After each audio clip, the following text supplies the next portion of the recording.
नेहा दिल्ली के एक मध्यवर्गीय परिवार की लड़की थी जो बीएड कर रही थी। अब वो फाइनल ईयर में थी। वो रोज 204 नंबर बस पकड़कर कॉलेज जाती और फिर बस से घर लौट आती थी। नेहा को खिड़की वाली सीट बेहद पसंद थी और अगर सीट मिल जाए तो पूरे रास्ते वो खिड़की से बाहर देखने में ही बिता देती थी। घर आने जाने के रास्ते में ही पड़ता था समयपुर बदली का स्टॉपेज। एक रोज नेहा यूं ही खिड़की की तरफ वाली सीट पर बैठकर बाहर देख रही थी कि बस बदली स्टॉपेज पर रुकी तो वहां एक ट्रैफिक पुलिस वाला नजर आया। वो बेहद ही हैंडसम था। वह कभी किसी लड़के की तरफ न देखने वाली नेहा तो उस पर से पल भर को नजरें ही नहीं हटा पाई। वह अपना काम करने में बिजी था और अचानक ही अपने साथ वाले दूसरे ट्रैफिक पुलिस वाले की किसी बात पर जोर से हंस पड़ा। नेहा तो बस उसकी हंसी में खोकर रह गई। उसकी हंसी में हसीन जितनी थी उतना ही हैंडसम उसका चेहरा, जिससे उसे ज्यादा तो उसकी स्माइल प्यारी थी। एक गाल में हल्का सा डिंपल पड़ रहा था।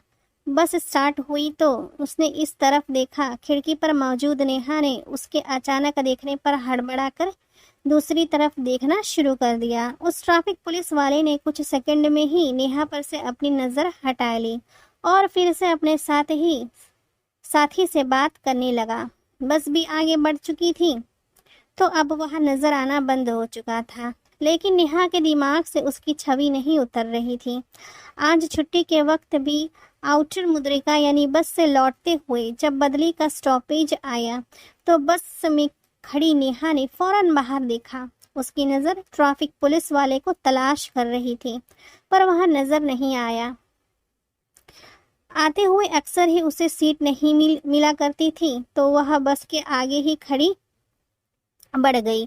तो नेहा ने बुझे मन से एक बार फिर बाहर देखा तो वहां रोड के दूसरी तरफ से आता दिखाई पड़ा। नेहा को वह जब तक नजर आया तब तक वह पीछे मुड़कर उसे देखती रही। अब तो यह रोज का नियम बन गया था। नेहा को वह छुट्टी के वक्त नजर आए या ना आए, लेकिन सुबह जब वह खिड़की की तरफ वाली सीट पर होती तो वह ट्रैफिक पुलिस वाला उसे बादली के स्टॉपेज पर नजर आ ही जाया करता था। धीरे धीरे नेहा के मन में उसके लिए चाहत जन्म ले चुकी थी, पर वह यह नहीं जान पाई थी कि ट्रैफिक पुलिस वाले ने उसे नोटिस भी किया है या नहीं। हालांकि नेहा के इस तरह उसे एक टक देखते रहने पर कई बार उस पुलिस वाले की नजर भी उस पर पड़ जाया करती थी, लेकिन वह उसे फौरन अनदेखा कर देता था। जबकि नेहा भी कोई कम खूबसूरत नहीं थी। सोंग वाइट सी गोरी थी वह। धूप में तो उसका रूप और भी चमक उठता था। आज नेहा का प्रैक्टिकल एग्जाम था, लेकिन आधी दूर पहुंचने के बाद ट्रैफिक जाम इतना लंबा था कि 1 घंटे बाद गाड़ी टस से मस नहीं हुई थी। मात्र 15 मिनट का रास्ता तय किया था। बस में उसे बीते 1 घंटे में अक्सर ही वजीराबाद के पुल से आगे ऐसा जाम लग जाया करता था और कभी कभी उससे आगे भी गाड़ी 2 से 3 घंटे तक से टस से मस नहीं हुआ करती थी। आज भी यही हुआ था, लेकिन प्रैक्टिकल की वजह से आज नेहा को कॉलेज जाने की जल्दी थी। नेहा के साथ उस रूट से जाने वाली 2-3 और लड़कियां भी रहा करती थी। वह सब आपस में विचार करके नीचे उतर गए और यह सोचते हुए पैदल ही आगे बढ़ गईं कि जाम खत्म होने पर आगे से कोई ऑटो या रिक्शा करके कॉलेज चली जाएंगी। बादली स्टॉपेज पर नेहा ने सब लड़कियों से नजर बचाकर इधर उधर निगाह दौड़ाई, लेकिन जिसे उसकी नजर तलाश कर रही थी वह नजर नहीं आया, जबकि उसका साथी वहीं था। नेहा ने फिर से आगे जाकर मुड़कर उस तरफ देखा जहां वह अक्सर दिखाई देता था। उस ट्रैफिक पुलिस वाले का साथी नेहा को ही देख रहा था और अब किसी से को फोन मिला रहा था। नेहा ने जब मुड़ने से पहले एक बार फिर मुड़कर देखा तो वह अब अपने साथी के पास नजर आया और दोनों ही आपस में बातें करते हुए हंस रहे थे। नेहा के दिमाग में एक बार को ख्याल आया कि क्या कोई जानबूझकर इतनी देर से छिपा हुआ था, और जब मैं इतनी आगे बढ़ गई कि वह नजर न आ सके तब वह आकर अपने साथी के पास बैठ गया। नेहा ने फिर सामने देखते हुए सोचा, नहीं ऐसा नहीं होगा, इतना लंबा जाम है, वो पक्का जाम हटवाने के काम में लगा होगा कहीं। नेहा को आज भी लौटते हुए सीट नहीं मिली थी और वह खड़ी थी बादली स्टॉपेज पर। उसने बाहर देखा तो वह पुलिस वाला गाड़ी में ही देख रहा था। नेहा उसे नजर नहीं आई थी, लेकिन नेहा उसको देख पा रही थी। उसे इस तरह बस की तरफ देखते देखकर नेहा सोचने लगी कि क्या वह मुझे ढूंढ रहा है, पर ऐसे कैसे हो सकता है? दिन भर में कितनी ही बसें गुजरती है, वो मुझे ही क्यों तलाशेगा? नेक्स्ट डे वह सुबह नजर नहीं आया और नेहा का मन उदास हो गया। उसके अगले दिन भी यही हुआ। जाने कहाँ वो 2 दिन से नजर नहीं आ रहा था। नेहा सोचने लगी, ऐसा क्यों होता है? जब तक कोई पसंद नहीं होता तब तक वह रोज आते जाते नजर आता है, लेकिन जब उसकी आदत पड़ जाती है, वो पसंद आने लगता है, तो फिर वह नजर आना बंद हो जाता है। अब वह नेहा को कभी नजर नहीं आता था। कई कई दिन बीत जाते तब वह कभी एक बार नजर आता। नेहा का आज लास्ट प्रैक्टिकल एग्जाम था, लेकिन आज फिर जाम की वजह से वह नीचे उतर गई थी और पैदल आगे बढ़ गई थी।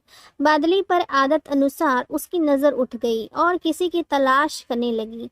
वह पीछे मुड़कर देखते हुए आगे बढ़ रही थी और वह एक तिराहा था।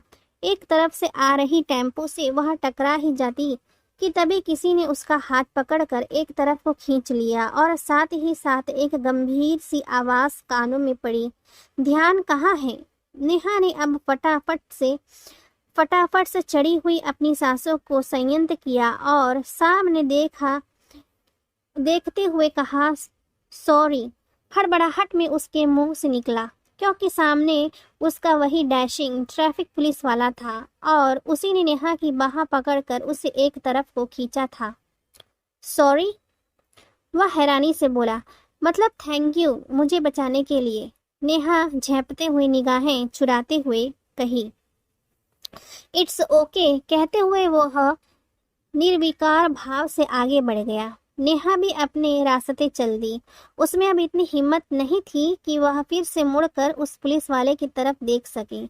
जिस रोज नेहा का लास्ट फाइनल एग्जाम था, नेहा का मन बहुत उदास था, लेकिन आते वक्त किस्मत से आज वो नजर आ गया। आज नेहा सीट पर बैठी हुई थी। वो चुपचाप उसे देखने लगी तो उस पुलिस वाले की नजर भी उस पर पड़ गई, जिसे उसने हमेशा की तरह तुरंत हटा लिया। लेकिन फिर नेहा का यूं सूनी उदास आंखों से अपनी तरफ देखना याद आया तो उसने दोबारा नेहा पर नजर डाली। नेहा भी उसे देख रही थी, क्योंकि आज के बाद वह कभी नजर नहीं आने वाला था। बस रुकी हुई थी, क्योंकि टीटी बस में चढ़ चुके थे और टिकट चेक कर रहे थे। पुलिस वाला रुकी हुई बस और नेहा की नजर न हटाने पर जानबूझकर बस की तरफ बढ़ गया। तभी टीटी उतर गए तो बस खुल गई, लेकिन पुलिस वाला अभी भी नेहा की तरफ देख रहा था और अब बस की निकलते निकलते आंखों से सवाल किया उसने नेहा से। नेहा ने जब उसे खुद से सवाल करते हुए देखा तो चौंक कर दोबारा उसकी तरफ देखा। खुल चुकी बस से उसने झांका तो उस पुलिस वाले ने मुस्कुराते हुए अपना हाथ हवा में उठा दिया, हेलो करने के अंदाज में। नेहा ने उम्मीद के विपरीत रिएक्शन देखकर घबराकर खिड़की के अंदर सर कर लिया और बड़ी हुई सांसों को संभालने लगी। इधर वह पुलिस वाला इस हरकत पर हंस पड़ा। इस घटना को अब 3 साल बीत चुके थे। वक्त बदल चुका था। नेहा अब बीएड कर चुकी थी और एक स्कूल में पढ़ाती थी। स्कूल के मेल शिक्षक उससे बहुत प्रभावित रहते थे, लेकिन नेहा को जैसे किसी से कोई मतलब ही नहीं था। वह अपनी दुनिया में मगन रहती, सिर्फ काम से काम रखती, किसी से ज्यादा घुलती मिलती नहीं थी वो। घर में भी अब उसकी शादी की बात चल रही थी, पर वैसे भी उसे कोई फर्क नहीं पड़ता था, क्योंकि वह ऐसे परिवार से ताल्लुक रखती थी जहाँ बड़े बुजुर्ग शादी के फैसले लेते थे। ऐसे में बीच में बच्चों को बोलने की इजाजत नहीं थी। हाँ, फिर भी उसके दिल के किसी कोने में आज भी वो ट्रैफिक पुलिस वाला उसके साथ जुड़ा वह बेनाम रिश्ता बसा हुआ था। अच्छा सा घर बार देखकर नेहा का रिश्ता कर दिया गया। लड़के वालों ने भी लड़की को पसंद कर लिया और पापा और नाना जी बहुत खुश थे क्योंकि लड़का नेवी में ऑफिसर था। नेहा शादी करके ससुराल आ गई, लेकिन वह लड़का रोहन सिंह ठीक नहीं था। अक्सर ही शराब पीकर घर आता और जाने ही कितनी ही लड़कियों से उसके रिलेशन थे। नेहा बुरी तरह टूट गई थी यह सब देखकर, लेकिन फिर भी वह अपनी तरफ से रिश्ता निभाने की पूरी कोशिश कर रही थी क्योंकि लोगों के हिसाब से वो बहुत लकी थी कि उसकी शादी नेवी ऑफिसर से हुई थी। लेकिन एक रोज जब उसके तथाकथित पति ने उस पर हाथ उठाकर उसे घर से बाहर निकलने को कहा तो बिना गिड़गिड़ाए वह अपना सामान उठाकर बाहर निकल गई। नौकरी वैसे भी उसने नहीं छोड़ी थी और अब इससे ज्यादा जिल्लत सहन करना उसके बस में नहीं था। उसके पिता ने उसका पूरा साथ दिया। तलाक करवाने में दादाजी के ना चाहते हुए भी उसकी पूरी मदद की उसके पापा ने। नेहा की जिंदगी फिर से पुराने ढर्रे पर लौट आई थी कि तभी उसकी माँ चल बसी और पापा ने उसे समझाते हुए फिर से एक बार शादी के लिए मनाने की कोशिश की। यही लड़कियों के जीवन की सबसे बड़ी विडंबना है कि उनके जीवन की सफलता सिर्फ शादी पर ही निर्भर करती है। माँ नहीं है तो कल को भाई भाभी कैसा व्यवहार करेंगे, ये समझाकर एक बार फिर से उसे शादी के लिए राजी कर लिया गया। पिता ने उसे समझाया कि हम भी कब तक जिएंगे, अकेली औरत की जिंदगी बहुत मुश्किल हो जाएगी, घर बस जाएगा तो हम भी सुकून से आखिरी सांस ले सकेंगे। नेहा एक बार फिर शादी के बंधन में बंधी। इस बार लड़के वाले के सामने जाने की नौबत नहीं आई क्योंकि उन्होंने तस्वीर देखकर ही लड़की को पसंद कर लिया था। नेहा ने तो तस्वीर देखने की भी जहमत नहीं उठाई। पहली शादी के बाद ही उसका शादी से भरोसा उठ गया था। अब तो बस शादी की फॉर्मेलिटीज निभाने जा रही थी अपने अपनों की खुशियों की खातिर। इस बार लड़का आईपीएस ऑफिसर था। नेहा के मन में एक सवाल उठा कि आईपीएस ऑफिसर ही क्यों, कोई ट्रैफिक पुलिस वाला क्यों नहीं, और वह ऑफिसर मुझ जैसी तलाकशुदा से शादी क्यों करने को तैयार है। खूबसूरती देखकर राजी हो गया होगा। शादी के दिन दोनों मंडप में बैठे और जब हाथों में हाथ दिया गया तो नेहा की हथेली उसके हाथों में आते ही हल्की सी कांप गई। यह छुअन कुछ अलग ही था। नेहा ने संकोच बस निगाहें नहीं उठा पाई और वैसे भी लड़के का चेहरा सहरे के पीछे छुपा हुआ था। और शादी संपन्न होने के बाद जब वह गाड़ी में बैठी तो लड़का अपना सेहरा उतार चुका था, कोट पैंट पहने हुए थे। उस लड़के की तरफ नेहा ने जब कनखियों से देखा तो गाल पर हल्का सा डिंपल नजर आया। वह मुस्कुरा रहा था। नेहा ने फौरन निगाहें दूसरी तरफ कर ली और सोचा, खुली आंखों से कैसे ख्वाब देख रही हूँ मैं। नीरज के घर पहुंचे तो रात हो चुकी थी। फिर जब उन्हें एकांत में छोड़ा गया तो नीरज वॉशरूम जाकर चेंज कर आया और बोला, जाइए चेंज कर लीजिए, बहुत ही हैवी लग रहा होगा आपको भी यह सब। नेहा के कानों में वही गंभीर आवाज़ पड़ी जो उस रोज पड़ी थी जब उसे ट्रैफिक पुलिस वाले ने कहा था कि ध्यान कहाँ है। नेहा ने आवाज़ सुनकर फौरन निगाहें उठाई और नीरज के चेहरे की तरफ देखा। सामने वही ट्रैफिक पुलिस वाला था। नेहा तो उसे देखते ही रह गई। तभी नीरज ने उसके सामने आकर हल्का सा मुस्कुराकर उसकी आंखों में देखते हुए कहा, इतनी हैरान क्यों हैं आप। नेहा हड़बड़ा गई और निगाहें हटाते हुए बोली, नहीं हैरान नहीं, वह मैं वॉशरूम जा रही थी। नीरज ने उसकी बाह पकड़ ली और बोला, ज्वेलरी उतारने में हेल्प कर दूं। नेहा की तो आवाज़ हलक में ही अटक कर रह गई थी। कभी सोचा ही नहीं था वो बेनाम सा रिश्ता सबसे खास रिश्ते में बदल जाएगा। उसकी वह अनकही प्रेम की दास्तां एक दिन मुकम्मल होगी। नेहा ज्वेलरी उतरते देख रही थी। नीरज का पूरा ध्यान उसकी ज्वेलरी उतारने पर था। एक बार भी उसने नेहा को अनकंफर्टेबल सिचुएशन में डालने की कोशिश नहीं की। वह अब वॉशरूम चली गई और चेंज कर आई तो वो हमेशा की तरह सिंपल सी पॉनी टेल बनाई हुई थी। हल्के आसमानी और सफ़ेद से कॉम्बो सूट में वो बहुत ही खूबसूरत लग रही थी। वह झिझकते हुए आई और बेड पर एक तरफ बैठ गई तो नीरज ने मुस्कुराते हुए उसकी बाह पकड़ ली और अपनी तरफ आने का इशारा किया। नेहा ने उसकी आंखों में देखकर यह जानना चाह रही थी कि उसे कुछ पता है या नहीं। नीरज ने लास्ट रोज की तरह ही आंखों से सवाल किया तो नेहा ने नज़र हटा ली। नीरज ने अब आगे बढ़कर उसकी गोद में सिर रखकर लेटते हुए कहा, मुझे सब पता है। नेहा ने हैरानी से कहा, क्या? नीरज ने उसकी आंखों में देखते हुए कहा, मुझे पता है कि आप मुझे देखा करती थी और सिर्फ आप ही नहीं, मैं भी आपको उसी वक्त से चाहता हूँ। मैं भी आपको देखता था, लेकिन तब जब आप मेरी तरफ नहीं देख रही होती थी। कई बार मैं इसीलिए भी गायब हुआ करता था ताकि आपको आराम से छुप कर देख सकूं।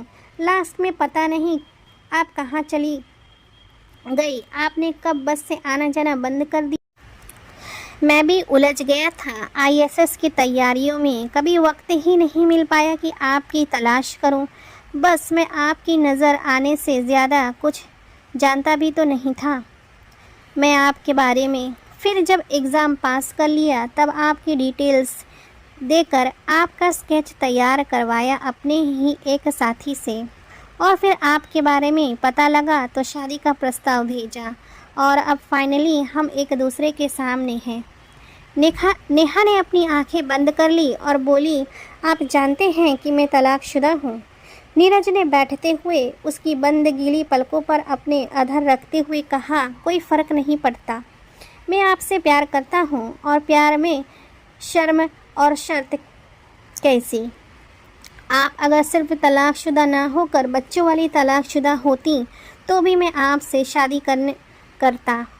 नेहा उसके सीने से लग गई तो नीरज ने उसे अपने अंक में भर लिया। भरते हुए अब वह यह नीरज को अपनी ज़िंदगी में आ गया है और कोई अंधेरा आपकी ज़िंदगी में नहीं आएगा, सिर्फ खुशियों के उजाले ही आएंगे। और आपकी जानकारी के लिए बता दूं कि रोहन सिंह अब जेल में है। आपसे शादी से पहले मैंने उसके केस को निपटाया था ताकि आप निश्चिंत होकर जी सके। नेहा की बाहें नीरज पर कस गई तो नीरज भी उसे अपनी आगोश में छुपाते हुए मुस्कुरा उठा और उसके माथे को चूम लिया। वह बेनाम रिश्ता आज एक अरेंज्ड लव मैरिज में तब्दील हो चुका था। दोस्तों, कहानी आपको कैसी लगी है लाइक कमेंट करके ज़रूर बताएं। चैनल पर नए हो तो सब्सक्राइब करना बिल्कुल भी न भूलें। धन्यवाद।